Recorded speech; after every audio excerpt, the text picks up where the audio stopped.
यम, नियम, आसन, प्राणायाम, प्रत्याहार, सातवें धारणा। स्थान पर अगर। हाँ, ये 6 सोपान जब पार कर पाते हैं उसके बाद आता है ध्यान का स्थान, है ना। लेकिन जब आप क्रमबद्ध रूप से यम, नियम, आसन, प्राणायाम का अभ्यास नहीं करेंगे तब तक आप ध्यान तक नहीं पहुंच सकते। यम, नियम, आसन, प्राणायाम, प्रत्याहार, धारणा तक जब तक नहीं पहुंच पाएंगे, ध्यान कहां से होगा। ध्यान, जैसा कि मैं उस दिन भी बताया था कि चित्त की जो है प्रकृति जो है अश्व के समान चंचल है, चलायमान है एकदम। इसमें हमेशा तरंगें उठती रहती हैं और वो चारों दिशाओं में फैलती रहती हैं। हमारा चित्त का बिखराव जो है चारों दिशाओं में फैल रहा है, उसको समेट करके एक जगह केंद्रित करना बहुत ही कठिन काम है।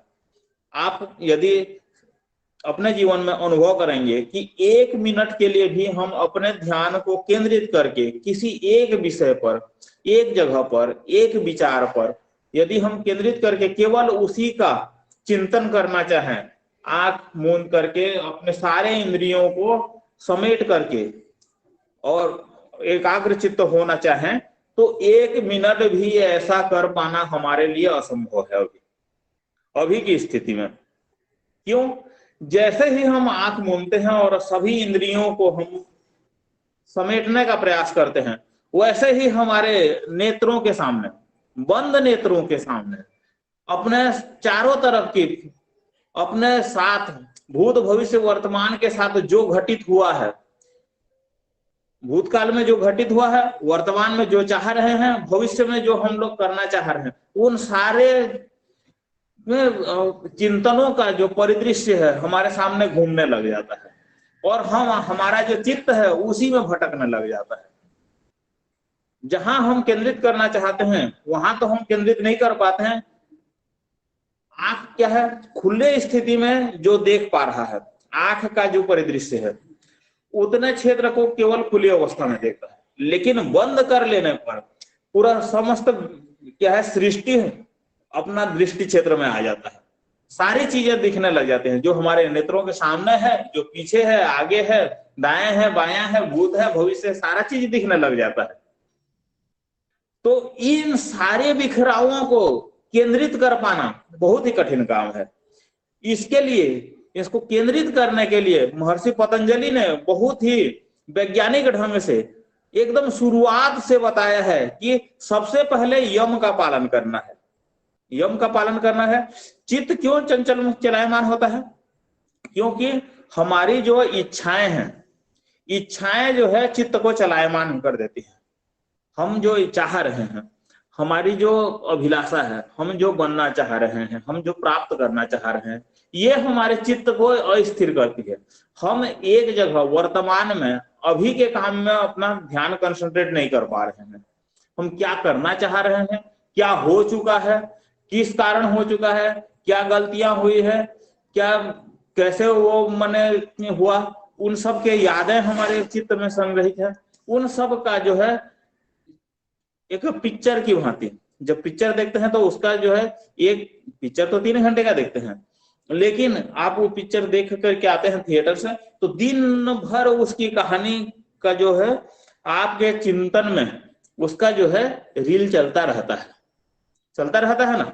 तो उसी तरह से हम जो किए हैं, जो करना चाह रहे हैं, जो भविष्य में बनना चाह रहे हैं, जो अभिलाषाएं हैं, वो सारी चीजें एकदम चलचित्र की भांति हमारे चित्त पे चलता रहता है। और उन सब से समेट करके अपना जो है ध्यान को एक जगह में केंद्रित करना बहुत ही कठिन काम है।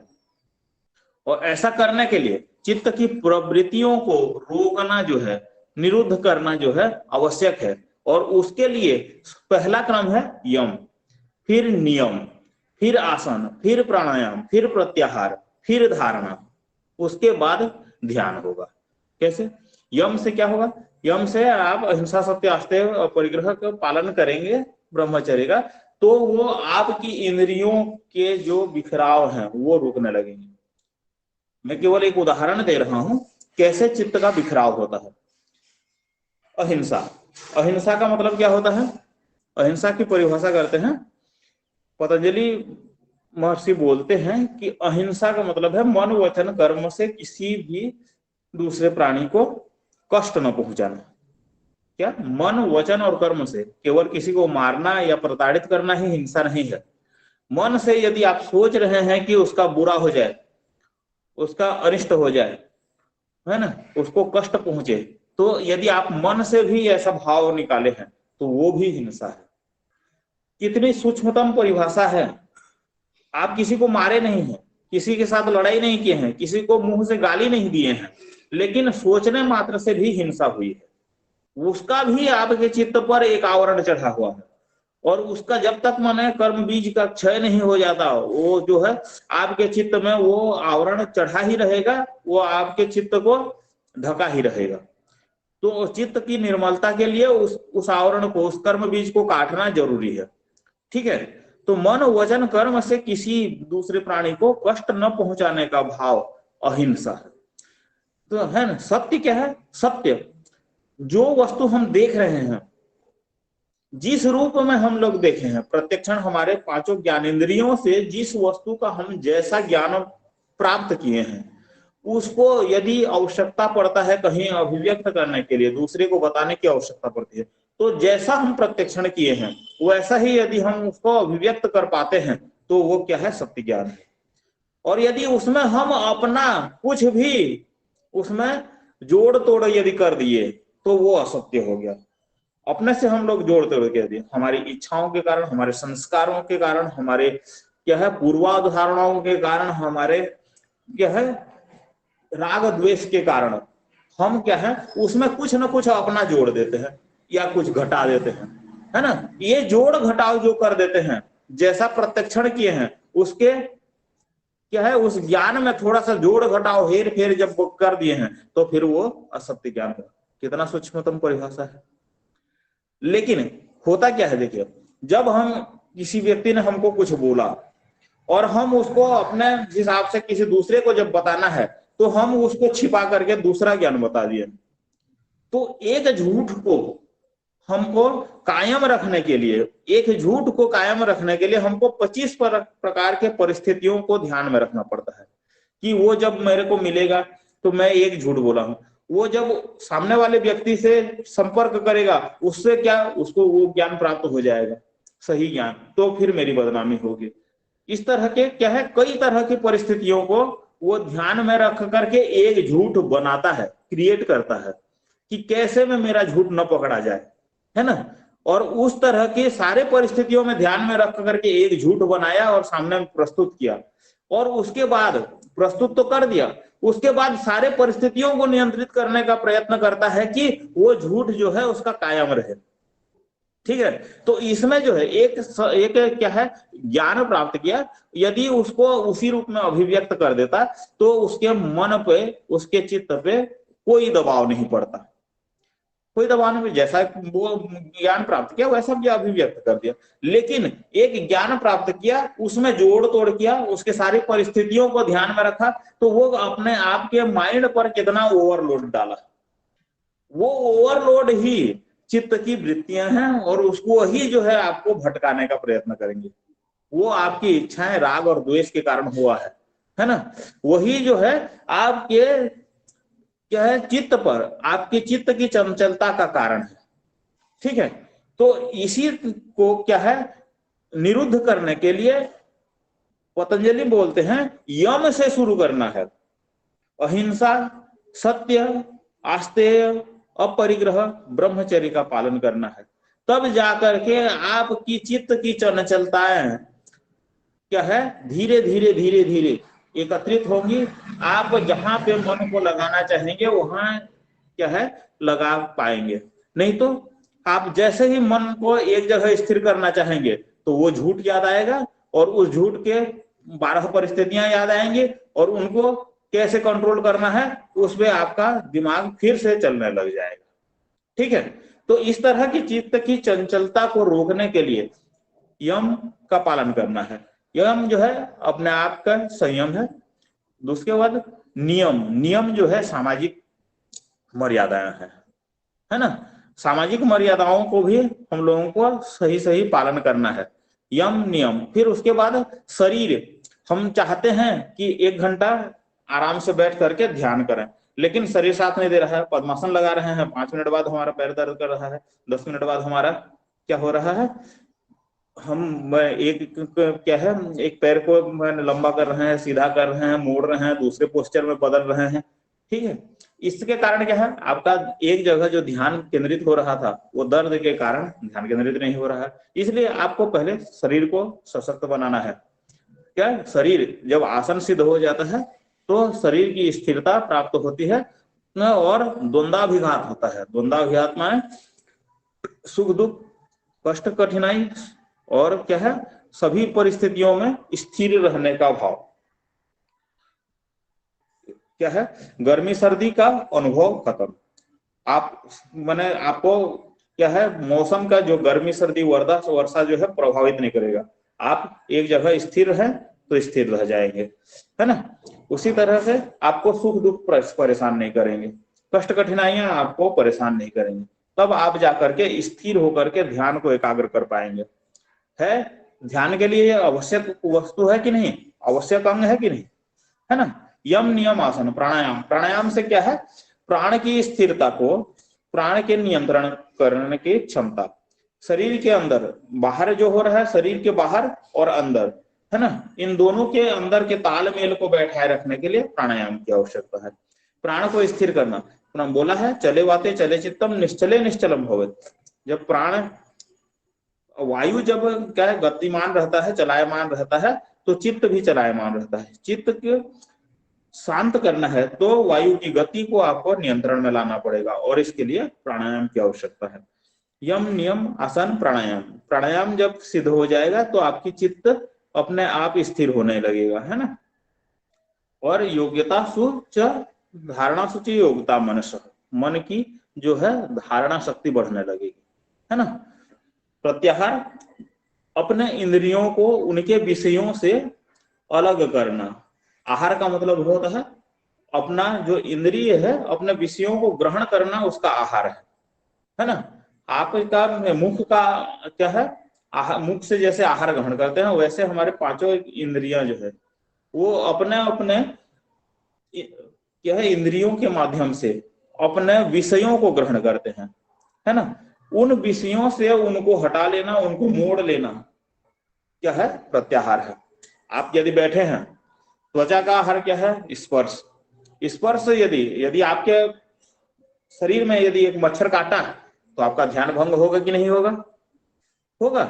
तो यदि आपको उनके विषयों से आप अपने आप को हटा लिए हैं तो चित्त जो है माने आपका जो शरीर जो है स्पर्श का विषय है त्वचा, तो स्पर्श से यदि वो विमुख हो गया है तो यहाँ पे कोई भी बैठे कुछ भी करे, काटे या वहां पे चोट पहुंचाए, आपको पता नहीं चलेगा।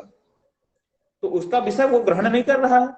आंख खुला है या बंद है, आंख के सामने आप उनको विषयों से हटा लिए तो सामने वाला परिदृश्य आपको दिखेगा ही नहीं। कान, आपके सामने चारों ओर कोलाहल हो रहा है आपको, लेकिन आप चित्त को एकाग्र कर लिए हैं, आपको सुनाई ही नहीं देगा। जब आप कोई काम कर रहे होते हैं, तल्लीनता से यदि कोई काम कर रहे हैं, यदि आप मोबाइल में पिक्चरें देख रहे हैं तो उधर घर में माँ चिल्ला रही होती है तो आपको आवाज सुनाई नहीं देता है। आवाज है पर सुनाई नहीं दे रहा है, क्यों? कान है, ठीक है, आपका कान बिल्कुल ठीक है, वो पूरी तरह से काम कर रहा है, लेकिन सुनाई नहीं दे रहा है, क्यों? कि वहां पे आपका ध्यान नहीं है। क्यों? आपका ध्यान एक जगह केंद्रित है, वहां पे क्या है, विषय एक जगह पे आपको केंद्रीभूत हो गया है और वो जो है इंद्रिय दूसरे विषयों को ग्रहण करने में असमर्थ है, वहां से विमुख हो गया। इस तरह से जब आप अपना जो इंद्रियों को विषयों से अलग कर लेंगे तो वो आपके ध्यान को केंद्रित करने का कारण बनेगा। ठीक है, तो यह है प्रत्याहार। फिर धारणा, ध्यान एकाएक नहीं हो जाता, इसके लिए क्या होता है, क्रमिक अभ्यास की आवश्यकता होती है। इसके लिए महर्षि पतंजलि बोलते हैं एक तत्व अभ्यास। एक तत्व अभ्यास का मतलब होता है एक तत्व, एक विषय पर, एक वस्तु पर, एक इष्ट देव पर, कहीं भी कोई भी, हम जब माने ध्यान के लिए ध्येय वस्तु का क्या है चयन करते हैं, उस चयनित ध्येय वस्तु पर एक ही जगह पर, उसके अलावा और कहीं नहीं, जब हम ध्यान को केंद्रित करते हैं तब क्या होता है, और वो सारे विषयों से अपना जो है सारे इंद्रियों को जब एकत्रित कर लेते हैं तब होता है उसको केंद्रित करने के प्रयत्न को बोलते हैं धारणा, है ना। तो कहाँ पे हमको ध्यान को केंद्रित करना है और केंद्रित करने का जो है अभ्यास जो है धारणा है, इसके बाद है उसके बाद ध्यान होगा। इतना सब कुछ कर लेने के बाद आपका इंद्रिय एक जगह एकत्रित हो पाने में समर्थ हो पाएगा, है ना। समर्थ होगा, आप एक जगह बैठेंगे, आप ध्यान को लगाना चाहेंगे, आप जिस वस्तु पर लगाना चाहेंगे वहां पे केंद्रित होगा, और जहां पे केंद्रित होगा वहां पे उस विषयों पे उस ध्येय वस्तु पे उस पर जब ध्यान केंद्रित करेंगे तो उसका जो है वो आपके चित्त के साथ तदाकार हो जाएगा, और तदाकार हो जाने पर क्या होता है उसका संपूर्ण ज्ञान आपको प्राप्त होने लगता है, आप जो है तत्सम होने लगते हैं, उसी के समान होने लगते हैं, आपके ध्येय वस्तु के समान होने लगते हैं। तो ये है ध्यान का क्रम है। तो चलिए हम क्रम से इसका ये देखते हैं। गीता में कहा गया है जिस प्रकार वायु जो है निर्वात जगह जब होता है, तो निर्वात जगह में जहां पे हवा चलायमान नहीं है, निर्वात का मतलब हवा ही नहीं है नहीं बोल रहे हैं, है ना। जहां हवा चलायमान नहीं है वहां यदि एक दीपक जला देते हैं तो उसका लौ जो है एक माने एक लौ होकर के ऊपर की तरफ उड़ता हुआ उसका लौ स्थिर होकर के जलता है ना। तो उसी तरह बोलते हैं कि मन की सारी चंचलताओं को, सारे विक्षेप को, हवा के चलाव को, बहाव को रोक देने पर चित्त जो है स्थिर हो जाता है, और स्थिर हो जाता है तब होता है ध्यान। ठीक है, ध्यान का अर्थ क्या है? ध्यान का अर्थ होता है स्थिरता, एकाग्रता, तन्मयता, है ना।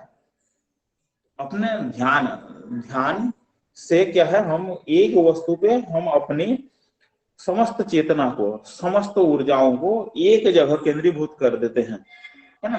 मन की चंचलता के सारे कारण क्या है? इच्छाएं हैं, और इच्छाएं जब माने यम नियम आदि पहले के जो 6 अंगों से अब नियंत्रित हो जाते हैं, तब क्या होता है, हमारा जो चित्त स्थिर होने लगता है। चंचलता को रोकने के लिए योग के ये 6 अंग आवश्यक है। ठीक है, तो और जब स्थिर होता है तब ध्यान होता है। ठीक है, पतंजलि योग सूत्र बोलते हैं कि ध्यान की परिभाषा करते हुए पतंजलि बोलते हैं कि तत्र प्रत्येकांता धारण। तत्र का मतलब होता है उस जगह पे जहां पे आप ध्यान को केंद्रित करना चाहते हैं, जिस वस्तु को आप ध्येय वस्तु बनाए हैं, वो कोई इष्ट हो सकता है, कोई वस्तु हो सकता है, कोई स्थान हो सकता है, कोई चिंतन हो सकता है, कोई गुण कर्म स्वभाव हो सकता है ना। उस वस्तु पर, उस चीज पर आपको ध्यान केंद्रित करना है, एकाग्रता करना है। तो वो एकाग्रता आपके विचारों का प्रवाह जब एक तानता ऐसा बन जाता है कि जैसे तेल को जब गिराया जाता है तो एकदम एक सीधी लाइन बन करके गिरता है, लेकिन पानी को जब गिराया जाता है, आप देखिएगा अपने क्या बोलते हैं, लोटे से जब पानी को ऐसे गिराएंगे, जब नीचे गिरता है तो वो जो है एक सीधी लाइन नहीं बनता है, छितर जाता है, बिखर जाता है। लेकिन तेल को जब ऐसे एक ही क्रम से गिराते हैं तो बिल्कुल एक सीधी लाइन की तरह बन करके गिरता है। तो इस तरह का आपका ध्यान का प्रवाह जब ध्येय वस्तु के प्रति एक क्रम में केवल ध्येय के प्रति विचारों का प्रवाह जब बन जाता है और एक तानता जब स्थापित हो जाती है, तब जो है आपका ध्यान लग जाता है, उस वस्तु के प्रति ध्यान लग गया, ऐसा कहा जाएगा ना। सांख्य योग सूत्र में बोला है ध्यानम निर्विषयम मन। मन का निर्विषय हो जाना जो है ध्यान, मन के सारी चंचलताओं को दूर कर देना, है ना। मन बोल रहे थे उसमें 11 इंद्रियां हैं, पंच ज्ञानेंद्रिय, पंच कर्मेंद्रिय, मन, है ना, ये सब मिल करके बना है। तो इन सारे इंद्रियों को उनके विषयों से हटा करके जब निर्विषय बना लिया जाता है तब ध्यान लगता है, जहां पे आप लगाना चाहेंगे लग जाएगा। शंकराचार्य करते हैं अचित्तर परम ध्यान, अर्थात किसी वस्तु पर, विचार पर विचार करना, उसको उसके बारे में सतत क्या है, विचारों का प्रवाह होना ध्यान। घेरण संहिता में बोला है, ध्यानात् परम प्रत्यक्ष आत्मना, ध्यान से वह है जिससे आपके आत्मा का साक्षात्कार हो जाता है। तत्वार्थ सूत्र में बोला गया है, ध्यान एकाग्र चित्त और शरीर वाणी मन के निरोध को ध्यान कहा जाता है। क्या क्या? चित्त शरीर वाणी और मन की एकाग्रता को उनके विषयों से हटा करके जब एक जगह में लगा दिया जाता है तब उस चीज को बोलते हैं ध्यान। गरुड़ पुराण में कहा गया है, ब्रह्म चिंतनम ध्यान, ब्रह्म का चिंतन, केवल एकमात्र चिंतन जो है ब्रह्म का केवल चिंतन करिए, सारे विषयों को हटा लीजिए, तो वो है ध्यान। त्रिशिक उपनिषद में ब्राह्मण उपनिषद में बोला गया है, सोहम चित्त केंद्र से, अर्थात स्वयं के चित्त मात्र ब्रह्म तत्व समझना, वहां पे लगाना, माने अपना जो है अकिंचन चित्त शरीर जो है उस परम ब्रह्म के तत्व का ही अंश समझना अपने आप को, और उस परम ब्रह्म पे अपना ध्यान को केंद्रित करना क्या है, ध्यान है। मंडल ब्राह्मणोपनिषद में कहा गया है, सभी जीव जगत को चैतन्य के एकाकार होने को ध्यान कहा गया है। सभी जीवों को क्या बोलते हैं, क्या बोलते हैं, ईश्वर प्राणिध्यानत्वा। महर्षि पतंजलि बोल रहे हैं ईश्वर प्राणिध्यान, सभी जीवों में ईश्वर को प्रकृति में क्या है, ईश्वर की छवि देखना। ऐसा देखने से क्या होता है, हम किसी भी प्राणी के प्रति फिर हिंसा का भाव या उससे राग द्वेष का भाव नहीं रखेंगे। ईश्वर से के साथ में हमारा क्या है, प्रेम संबंध है, वह सर्वशक्तिमान है, वह सभी गुणों का समुच्चय है, तो हम उसके प्रति कोई राग द्वेष या ये नहीं रख रहे हैं, उनसे केवल समर्पण भाव है केवल, और हम क्या है उनके गुणों को क्या है ग्रहण करना चाहते हैं, ये होता है ईश्वर प्राणिध्यान। ठीक है, तो इस तरह से क्या समझ में आया कि ध्यान क्या मतलब होता है कि सभी विषयों से निर्विषय हो जाना और एक जगह पे अपने विचारों के प्रवाह को केंद्रित करना, अपने विचारों के बिखराव को एक जगह फोकस करने की कोशिश करना, और वो जब सतत हो जाता है तब उस स्थिति को आपकी समस्त शक्तियां, बिखरी हुई शक्तियां एक जगह केंद्रित हो जाती हैं। तो वो क्या है, एक जगह केंद्रित होने पर जिस तरह से आप देखते हैं उत्तल लेंस देखे हैं, पावर कांच बोलते हैं ना, उत्तल लेंस, उत्तल लेंस को जब प्रकाश में धूप में रखा जाता है तो उत्तल लेंस जितना बड़ा होता है उतने बड़े एरिया के प्रकाश को वो एक बिंदु पर क्या है केंद्रित कर देता है, और जब उतने एरिया का प्रकाश जो है, ऊर्जा जो है एक जगह केंद्रित होता है तो वहां का तापमान इतना बढ़ जाता है कि वहां रखी वस्तुओं पर आग लग जाती है ना। तो थोड़े से जगह का जितने में क्या है उत्तल लेंस का जितना फैलाव है उतने ही जगह के प्रकाश को यदि एक जगह केंद्रित कर दिया गया है तो उतना ऊर्जा पैदा हो गया है कि वहां पे आग लग जा रहा है, वहां की गर्मी उतनी बढ़ गई।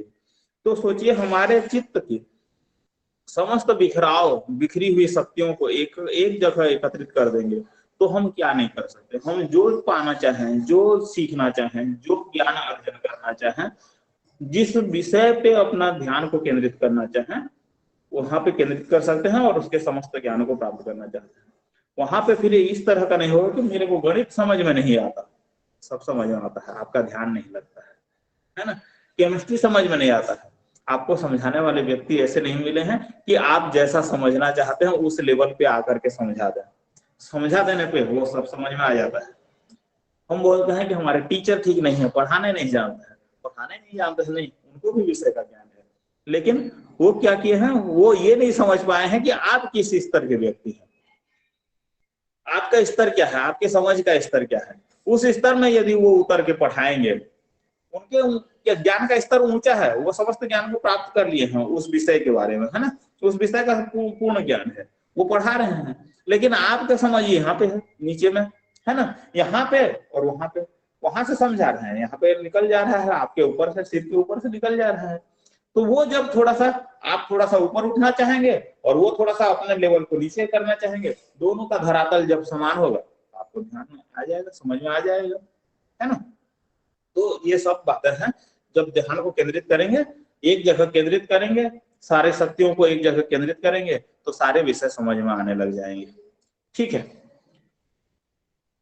मैं आपको बताता हूँ ध्यान से किस तरह से आपको क्या है लाभ मिलता है। सबसे पहले हम जब किसी वस्तु को देखते हैं तो जब वो उनका इंद्रियों के साथ संपर्क होता है, संपर्क माने वो इंद्रियों के साथ संपर्क हुआ, केवल वस्तु जो है इंद्रियों के सामने आया, जैसे हमारा इंद्रिय आंख है, आंख के सामने ये पेन आया, तो पेन का जो ये स्वरूप है आंख के सामने, इसके प्रकाश का प्रत्यावर्तन होकर आंख के सेंसरी नर्व्स के सामने गया, तो ये हो गया संवेदन। ये एक संवेदनशील माने संवेदना उत्पन्न करने वाला वस्तु बना, है ना, ये सेंसेशन का कारण बना, और आंख जो है उस सेंसेशन को ग्रहण किया, तो ये है क्या है संवेदन हुआ। ठीक है, और जब हम इसके गुण कर्म स्वभावों को अपने मन में अपने क्या है स्मृति से निकाल करके और उसमें जोड़ जोड़ करके इसका क्या है सभी गुणों को हम लोग एकत्रित करके समन्वित किए, तब ये समझ में आया कि ये पेन है ना। संवेदन तक ये पता नहीं था कि ये पेन है। जब इसका प्रत्यक्षण हो गया पूर्ण रूप से कि ये क्या है प्लास्टिक का बना हुआ है, इसके अंदर में रिफिल डला हुआ है, उसके अंदर में सेह डला हुआ है, इसके सामने में टिप लगी हुई है, नीप लगी हुई है, उसके सामने में एक बॉल है, वो बॉल जब घूमता है तो पीछे से स्याही को छू करके आता है और नीचे जब कागज में छुआता है तो वो लिखता चला जाता है। ये इस तरह की इसकी विशेषताएं हैं। आप सूक्ष्म रूप से ऐसा कभी नहीं सोचे होंगे कि कैसा पेन लिखता है, ये बाल पेन कैसा लिखता है, लेकिन होता ऐसा है ना। जब इस विषय के सारे ज्ञान हमारे अनुभव से हो, पूर्व ज्ञान से हो, या क्या है किसी वस्तु के ज्ञान से, उसको हम लोग रिलेट करके हम इसमें स्थापित किए हों, तो उन सभी स्मृतियों से जब निकाल करके इस वस्तु का क्या है विश्लेषण किए, तब प्रत्यक्षण हुआ। और प्रत्यक्षण होने के बाद हमको पता चला कि ये क्या है। ठीक है, प्रत्यक्षण के बाद क्या होता है, हम क्या है उस चीज को, उस गुण को, उस विशेषता को, उस कार्य को बार बार जब करते हैं, बार करते हैं, अभ्यास करते हैं, तो वो क्या होता है उस चीज में हमारी परिपक्वता बढ़ती जाती है, हमारा उस गुण में, हमारे विशेषता में हम क्या है उसमें परिपक्व होते जाते हैं। और परिपक्व होते जाते हैं तो वो काम का स्किल का जो है क्या है निपुणता हमें आती है। कोई व्यक्ति पेन से फोटो बनाता है, चित्रकारी करता है, लेकिन जैसे जैसे वो अभ्यास करता जाता है तो उसके चित्र में वो क्या है बारीकियां आने लगती हैं कि वो सारा चीज स्पष्ट। पहले तो ऐसे गोल बना करके ऐसे लकीर खींच दिया तो आदमी का स्वरूप बन गया, अच्छा ये कार्टून टाइप का आदमी बना, लेकिन धीरे धीरे बारीकियां जब समझ में आने लगती हैं तो आपका चेहरा देख करके आपका चेहरा बनाएगा, स्पष्ट बनने लग जाएगा और आपको हूबहू आपके जैसा चित्र बना लेगा। तो इस तरह क्या है बार बार दोहराने से होता है। ये दोहराव जब बार बार होता है तो बार बार जब होता है तो ये आपके अचेतन में जाकर के बढ़ जाता है और ये आपका व्यवहार संस्कार बना लेता है। जब हम आप एक जगह पे एक चीज पे बार बार एक ही चीज को अभ्यास कर रहे हैं तो वो क्या है हमारे चित्त अचेतन में बैठ करके वो हमारे स्किल को इतना डेवलप कर दे रहा है। तो सोचिए कि हम किसी वस्तु पे अपना ध्यान को केंद्रित करेंगे तो क्यों अपने सारी क्षमताओं को विकसित नहीं कर पाएंगे, है ना। तो जब ध्यान को एक जगह केंद्रीभूत किया जाता है तो उसका क्या है स्वरूप जो है उसका माने संपूर्ण ज्ञान हमको प्राप्त करता है।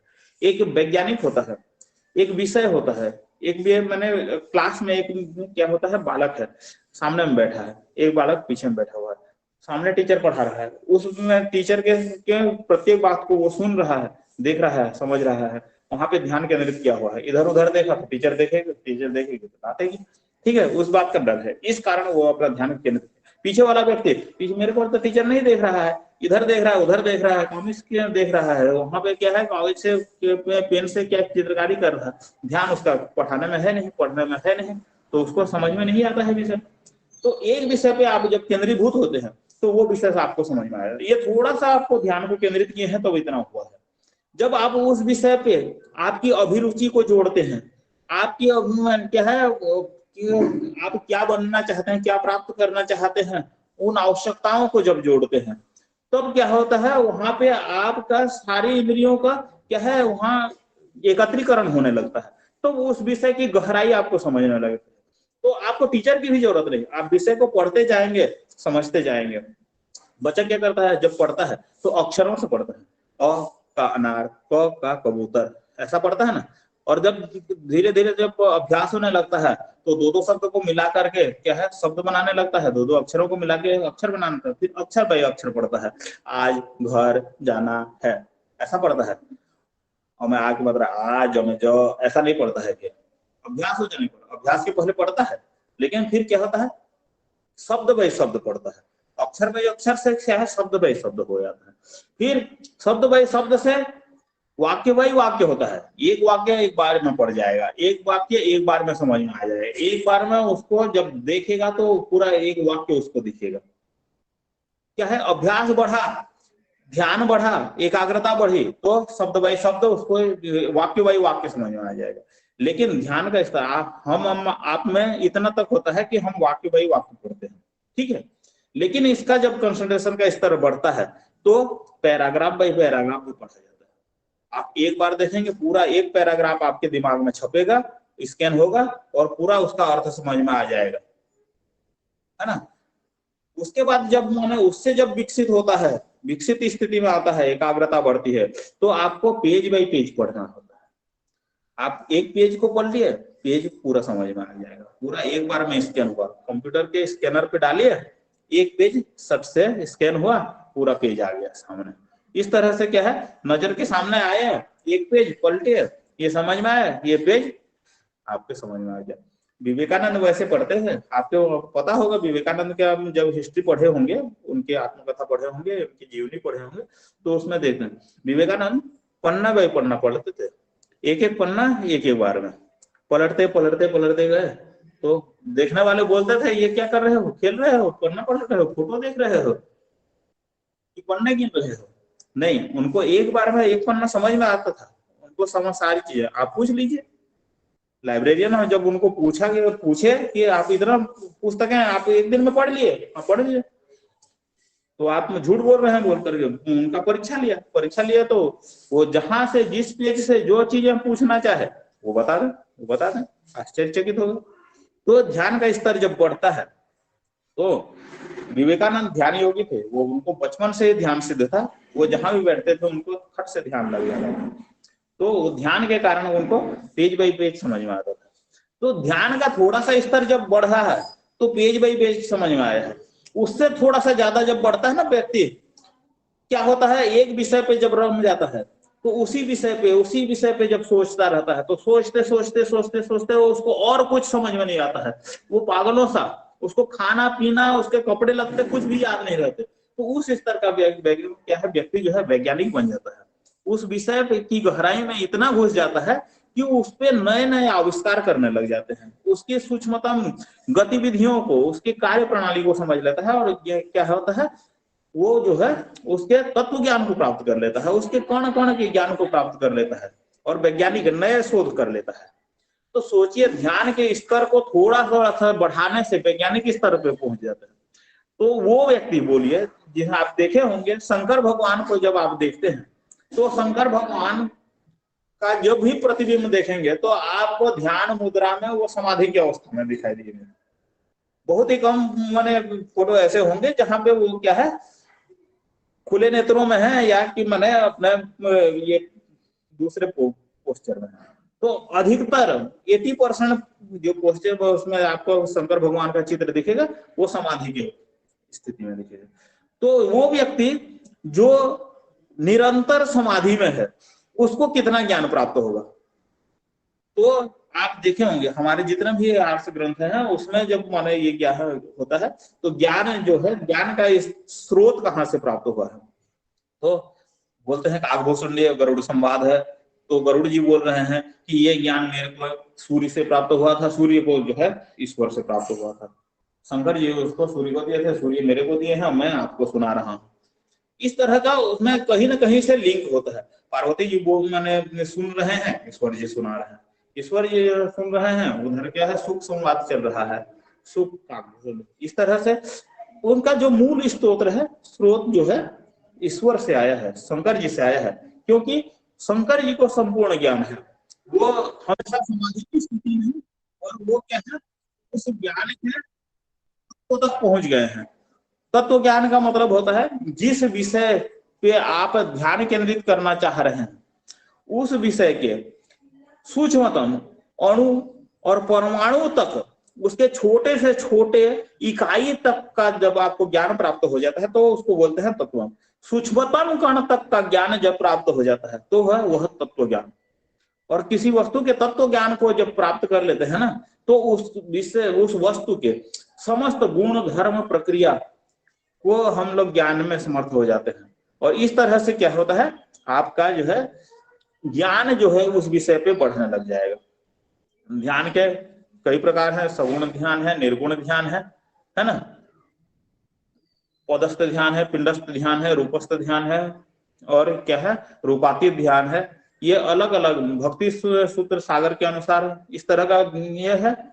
और क्या बोलते हैं वशिष्ठ संहिता के अनुसार सगुण ध्यान निर्गुण ध्यान है। ठीक है, तो इस तरह से क्या है महर्षि पतंजलि जो बोलते हैं ध्यान का कोई माने ये नहीं है, आपका विषय जिस वस्तु पे आपको अभिरुचि है, यथाभिमत ध्यान द्वा, जिस विषय पे आपकी अभिरुचि है उस विषय पे आपको ध्यान केंद्रित करिए, आपका ये हो जाएगा। आपका महर्षि पतंजलि के योग सूत्र का तीसरा जो है विभूति पाद है, ये ध्यान के विभिन्न सोपानों का मैंने ये दिया है कि आपके ध्यान के विषय जो है बदलते जाते हैं तो पूरा ज्ञान का स्तर जो बदल जाता है। कैसे बदलता है देखिए, आप बलों पे ध्यान केंद्रित करेंगे, हाथी के समान बल प्राप्त होगा। सूर्य पे ध्यान करेंगे, भुवन त्रिभुवन का ज्ञान हो जाएगा। चंद्र पे ध्यान करेंगे, तारा व्यूह का ज्ञान हो जाएगा। ध्रुव पे तारा पे ध्यान करेंगे, ताराओं के गति का ज्ञान हो जाएगा। नाभि चक्र पे ध्यान करेंगे, आपके शरीर की व्यूह का ज्ञान हो जाएगा, है ना। कंठकूप पे ध्यान करेंगे तो भूख प्यास से निवृत्ति हो जाएगी। कूर्म नाड़ी पे ध्यान करेंगे, चित्त शरीर की स्थिरता प्राप्त हो जाएगी। इस तरह से ध्यान के से क्या होता है, विभिन्न प्रकार के ज्ञान प्राप्त होने लगते हैं। जिन वस्तुओं पे आप ध्यान केंद्रित करेंगे उससे संबंधित समस्त ज्ञान आपको प्राप्त हो जाएगा। तो इस तरह से मैं थोड़े समय में ध्यान को आपको समझाने का प्रयत्न किया हूँ। हो सकता है थोड़ा बहुत आपको समझ में आया हो। जब आगे आप इस चीज का अध्ययन करेंगे, योग शास्त्र का अध्ययन करेंगे, तो धीरे धीरे ये आपके समझ में आने लग जाएगा और ये आपके जीवन का भी एक अंग बने, हम ऐसा चाहते हैं। इन्हीं शब्दों के साथ में मैं अपने वाणी को विराम देता हूँ।